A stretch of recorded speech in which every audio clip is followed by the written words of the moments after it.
Hi friends, welcome to crunch foodie corner. இன்றைக்கி நம்ம வந்து கொல்லி ஹில்ஸில் எங்கே ஸ்டே பண்ணியிருந்தோம், எவ்வளோ அமௌண்ட் ஆச்சு, எல்லா டீட்டெயிலிங்கும் சொல்கிறேன், வாங்க பார்க்கலாம். இது நம்ம வந்து கேம்ப் நோவாட் பை த லேக் அப்படின்ற ரெசார்ட்டில் தான் ஸ்டே பண்ணியிருந்தோம். இது வந்து லேக்கை ஒட்டி இருக்க ரெசார்ட்டு. லேக் வியூ இருக்கும். இங்கேயே நம்மளுக்கு வந்துட்டு அந்த லேக்கை ஒட்டியே கொஞ்சம் தூரம் நம்ம நடந்து போனோன்னா நம்மளுக்கு சில்ட்ரன்ஸ் பார்க்கும் இருக்கும். அதில் நம்ம நல்லா டைம் ஸ்பெண்ட் பண்ணலாம். ஸோ இப்போ நம்ம வந்து ரூம்ஸ் பார்க்கலாம் வாங்க. இங்கே வந்து டிஃப்ரெண்ட் வெரைட்டிஸில் ரூம்ஸ் இருக்குது. கப்புள்ஸ் ரூம் தனியாகவும், ஃபேமிலி ரூம்ஸ் தனியாகவும், அப்புறம் பார்த்திங்கன்னா அந்த கேரேஜ் ரூம்ன்றது தனியாக இருக்குது. நான் ஒன்று பார்த்திங்கன்னா உங்களுக்கு டீட்டெயிலிங்காக சொல்கிறேன். அதே மாதிரி ஒவ்வொன்றுமே டிஃப்ரெண்ட் அமௌண்ட்டு.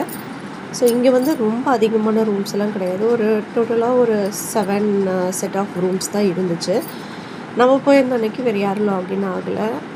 ஸோ நம்ம மட்டும்தான் இன்றைக்கி அங்கே ரெசார்ட்டில் இருந்திருந்தோம்.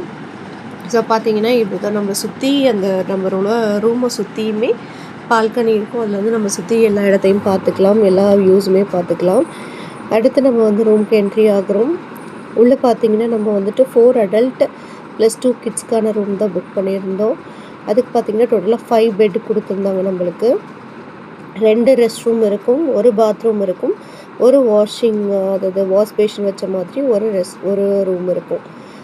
ஸோ செப்பரேட்டாக உள்ளுக்குள்ளே 3 இருக்குது பார்த்திங்களா, வெளியே ஒரு பாத்ரூம் இருக்கும். ஸோ இதெல்லாமே நம்மளுக்கு பெட் எல்லாமே நல்லா நீட்டாக சூப்பராக மெயின்டைன் பண்ணியிருந்தாங்க. நீட்னஸாக இருந்துச்சு. ரூமுமே ரொம்ப நீட்டாக இருந்துச்சு. மெயின்டெனன்ஸு, கைடன்ஸ் எல்லாமே சூப்பராக இருந்துச்சு. அதே மாதிரி ஃபுட்டுமே சூப்பர், ரொம்ப டேஸ்டியாக, ரொம்ப நல்லா இருந்துச்சு. எல்லா ஃபுட்டுமே நல்லா இருந்துச்சு. நம்ம வந்துட்டு பார்த்திங்கன்னா லன்ச்சுக்கும் டின்னருக்கும் இங்கே தான் ஃபுட் வந்துட்டு சொல்லியிருந்தோம். லன்ச்சு, டின்னர், அடுத்த நாள் மார்னிங் வந்துட்டு காம்ப்ளிமெண்ட்ரி பிரேக்ஃபாஸ்ட் கொடுத்துருந்தாங்க. அதுவுமே நம்ம இங்கே தான் எடுத்துக்கிட்டோம்.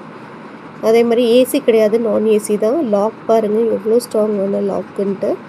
ஸோ கிளாஸ் டோர் தான். உள்ளே நுழையிறப்ப நம்மளுக்கு ஓப்பனிங் டோர் வந்து கிளாஸ் டோர் தான். வெளியே வந்திங்கன்னா கேம்ப் ஃபயரிங்க்கு ஏற்ற மாதிரி ஒரு செட்டப் இருக்கும். அந்த ட்ரீஸ்லலாம் பார்த்திங்கன்னா லைட்னிங் செட்டப் கொடுத்துருந்தாங்க. அதே மாதிரி ஆப்போசிட் வந்துட்டு லேக் வியூ. அதுவுமே ரொம்ப வித்தியாசமாகவும் நல்லாவும் இருந்துச்சு. ரொம்ப இங்கேயே உட்காந்து அழகாக லேக்கில் அவங்க போட்டிங் என்ஜாய் பண்ணுறதெல்லாம் வேடிக்கை பார்த்துட்ருக்கலாம். பாருங்கள், ஏதோ ஒரு ஃபேமிலி வந்துட்டு போட்டிங் வந்துட்டுருக்குறாங்க. அதுலேயே இங்கே வந்துட்டு ஒரு 7 டைப்ஸ் ஆஃப் ரூம்ஸ் இருந்துச்சு. இது வந்து கேரேஜ் டைப் ஆஃப் ரூம் இது. இதுவுமே பார்க்க வெளியே வந்து கேரேஜ் மாதிரி இருக்கும். உள்ளே பார்த்திங்கன்னா நார்மல் ரூம், அப்படியே ஆஸ் யூஷுவல் எப்படி நம்மளோட நார்மல் ரூம் இருக்குமோ அப்படியே இருந்துச்சு. ஃபுட்டை பற்றி சொல்லியே ஆகணும். 3 டைம்ஸ் நாங்கள் சாப்பிட்ட ஃபுட்டுமே அல்டிமேட்டாக இருந்துச்சு. ஹோம் ஸ்டைலில்